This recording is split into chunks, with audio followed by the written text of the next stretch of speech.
Retour sur le plateau de la feuille de match, et oui, ça y est, vous êtes de nouveau avec nous. Maître Pascal Bon est avec moi. Bonsoir, maître. Bonsoir, Ronny.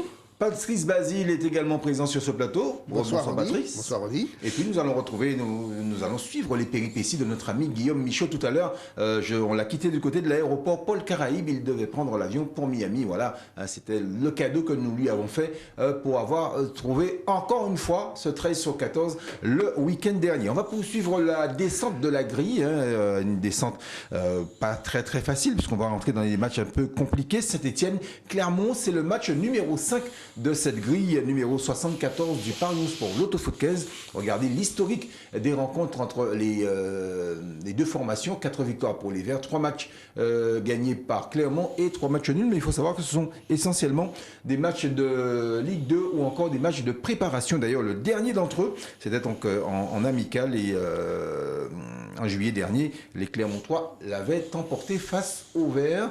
Des Verts qui sont encore dans le rouge. Oui, là peut-être il va falloir inverser la dynamique du classement en se disant que en allant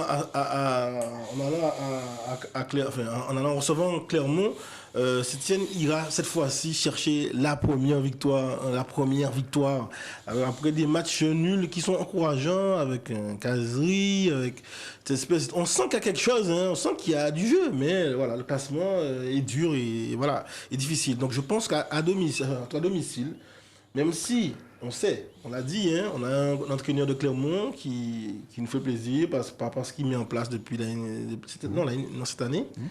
On a un Clermont qui était à une place très flatteuse et qui est revenu un petit peu de milieu de classement avec 13 points. Mais voilà, les 6 points ne représentent pas ce que vaut la Saint-Étienne d'aujourd'hui. Donc je me dis quand même une victoire de Saint-Étienne cette fois-ci, la première. Alors, je suis tout à fait d'accord avec mon ami Pascal. Et d'ailleurs, je m'attendrai un tout petit peu sur ce match qui pour moi va être un match particulier de cette grille. Parce que pour moi, ça va être le match de la retrouvaille par rapport à Saint-Étienne. Je crois que Saint-Étienne va miser gros sur ce match. Parce que d'abord, ils perdent ce match, ça va être la révolution.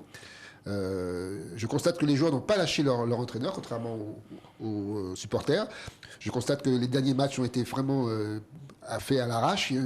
Je ne parle même pas de ce but invraisemblable de caserie de 68 mètres, je crois, qui prouve bien qu'il y a vraiment une envie de cette équipe de s'en sortir. Et je pense que ce match de Clermont tombe à point nommé, surtout à domicile. Je pense qu'on va retrouver l'ambiance du chaudron des années 70 où vraiment l'équipe sera en phase avec son public. D'un côté, de l'autre côté, il y a Clermont qui commence un petit peu à fatiguer après un début quand même de championnat assez bien réussi. Mais là, il y a 4 défaites depuis les 6 derniers matchs. Et je pense que là, ils vont vraiment ils vont avoir du mal. Donc moi aussi, je pronostique Saint-Étienne gagnante.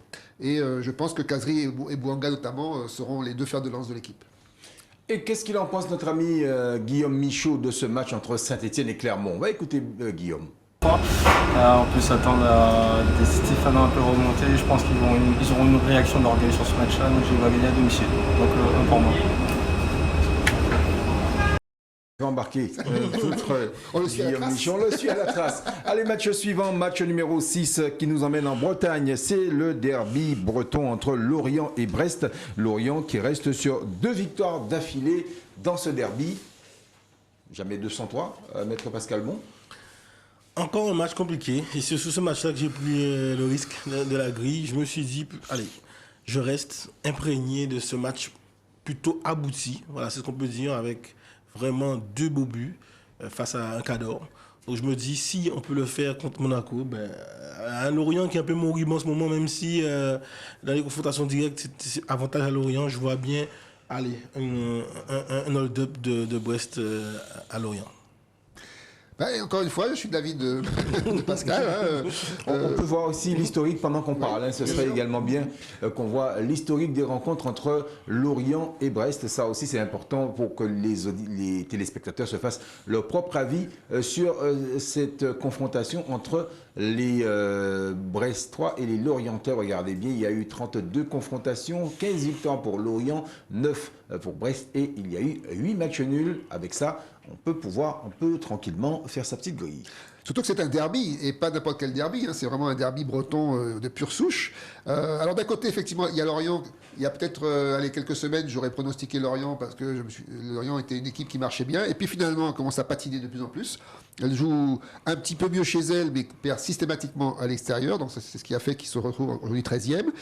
Bon, ils ont gagné contre Nice, ils ont fait nul contre Lyon, donc c'est vraiment une équipe qui est un petit peu, qui se cherche. Donc, alors que Brest, c'est vrai que malgré un début difficile en championnat, ils ont gagné ce match contre Monaco, qui est une première victoire pour eux, qui, je pense, aura été un déclic aussi. Donc ils ont une petite embellie, puisque même contre Lille, ils ont fait match nul. Donc oui, pourquoi pas rejoindre Pascal et dire que peut-être ce Brest-Lorient peut accoucher d'une victoire de Brest surprise. Mais peut-être qu'on peut l'assurer avec un petit nul derrière. Donc match nul ou victoire de Brest. Match nul ou victoire de Brest pour notre ami Patrice Basile. Alors je vais vous proposer de quitter la Bretagne pour retrouver la Grande-Bretagne et le match numéro 7 qui nous emmène West Ham-Liverpool. C'est le match numéro 7, donc West Ham-Liverpool. Ce sont des Reds, donc Liverpool, qui reste sur une série de 4 victoires consécutives et surtout 10 matchs sans défaite face à West Ham. Regardez également l'historique des rencontres entre ces deux formations. Vous allez voir que les victoires sont largement en faveur des Reds, hein, qui mènent 60-18. Il y a eu 28 matchs nuls. À mon avis, ce week-end, ça va être une toute autre affaire. Parce que Liverpool, en ce moment, marche un peu sur courant alternatif. Un coup c'est bon, un coup c'est moins bon. Bon voilà, même si on a des Salah, même si l'équipe est en forme, mais voilà, il y a quelques petits couacs. Donc attention, West Ham est une équipe qui joue bien. Exactement, ça fait 2-1, ça fait deux semaines qu'on suit les bons résultats de West Ham sur les Hammers qui cartonnent, hein, et c'est pas les petits 1-0 ou 2-1, c'est plutôt 4 buts qui sont encaissés par la partie adverse. Et c'est vrai que il y aura peut-être encore une fois là le poids du match aussi, hein, parce que c'est pas un match n'importe quel match. Hein. C'est contre un gros aussi, je crois que c'est l'Atlético Madrid en Ligue Europa. Ils vont pas le jouer à moitié, donc ils vont arriver peut-être un peu émoussés. Donc attention au contre de West Ham. Malgré tout, voilà, on peut pas toujours mettre des doubles sur tous les matchs. Je vois quand même une victoire de Liverpool dans ce match-là. Oui, en effet, West Ham progresse chaque journée et devient de mieux en mieux, au point de presque rivaliser avec les ténors qui sont Chelsea, Manchester City et compagnie. Et c'est vrai que ce match qui aurait pu être un match facile pour Liverpool, peut-être aussi un piège. Pourquoi ? Parce que West Ham vient de gagner 4 de ses 5 derniers matchs, et à chaque fois de façon brillante. Donc, c'est vrai qu'en face, Liverpool, quand on voit un Salah qui marche sur des braises, hein, c'est impressionnant. On parlait de Ronaldo tout à l'heure, mais Salah, excusez-moi, mais Salah, c'est un joueur exceptionnel aussi. Hein.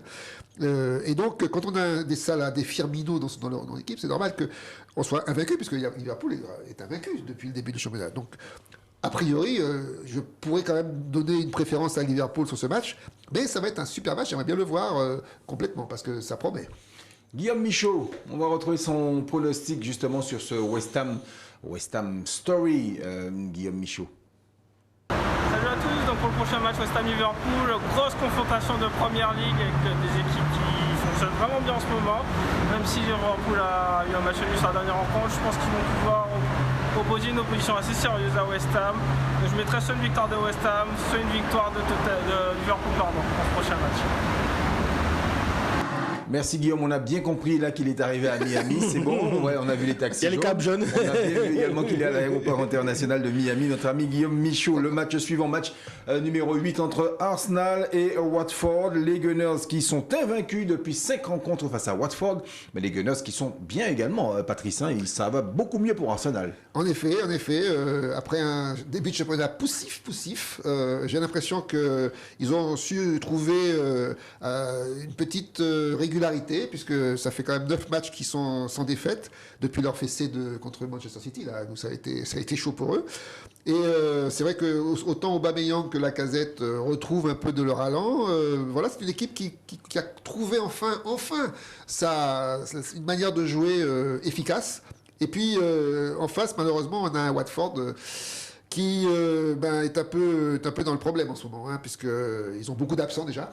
Donc je pense que c'est une équipe bis qui va jouer contre Arsenal. Donc pour moi, il n'y a aucun problème. Je mets Arsenal gagnant sur ce match. On regarde encore une fois l'infographie qui va s'afficher sur votre écran. Elle était déjà là, hein, cette petite infographie, donc l'historique des rencontres entre Arsenal et Watford. 12 victoires pour Watford, 16 pour Arsenal. Il y a eu 2 matchs nuls, donc on ne peut pas dire en général, c'est soit on gagne, soit on perd. Hein. Là, il n'y a pas de match nul possible. En tout cas, ce n'est pas la grande majorité des 30 confrontations entre ces 2 formations, Maître Pascal Bon. Oui, je ne vois pas comment Watford va pouvoir entraver la dynamique actuelle. Moi, j'ai regardé les 3 derniers matchs. Ce sont des victoires de rang quand même. C'est pas des manchots. Aston Villa, Leicester et aussi Leeds, les Leeds de notre Marcelo Bielsa. Toujours difficile à jouer. Et c'est des matchs convaincants. Comme tu l'as dit, on sent qu'il y a une équipe déjà. Il y a une équipe, il y a des automatismes voilà. Et puis peut-être ce côté un peu plus débridé, un peu voilà, décomplexé de ces joueurs qui arrivent à réussir ce qu'ils tentent. Et je ne vois pas comment Watford va pouvoir contrarier. Moi, je vois une victoire d'Arsenal à domicile. Pronostic de Guillaume Michaud sur ce Arsenal-Watford. Salut l'équipe, on est sur Ocean Drive pour le prochain match Watford-Arsenal. Je vois vraiment Arsenal parce qu'ils sont en forme en ce moment, ils n'ont pas perdu depuis un petit moment et Watford ressemble un peu à la victime pour le prochain match, donc je mettrai Arsenal. Allez, on va faire un petit tour. On a bien compris, il va dépenser tout notre pognon en boîte. Notre ami Guillaume Michaud, match numéro 9. On va poursuivre en Angleterre avec ce Everton-Tottenham. Tottenham qui n'a plus gagné depuis le 6 juillet 2020 face à cette équipe d'Everton. Avec ce nouvel entraîneur qui arrive, est-ce que Tottenham va pouvoir compter sur son nouvel entraîneur? Pascal. Il y a toujours le petit coup, le petit coup lié au changement d'entraîneur qui peut booster un peu l'équipe et permettre de pouvoir créer un sursaut. Bye bye le Saint-Esprit Nuno.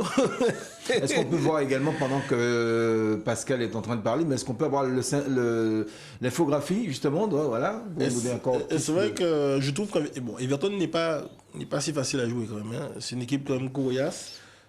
C'est équilibré. C'est équilibré, voilà. Et c'est pas par hasard qu'on a le 10e contre le 9e à 1 point.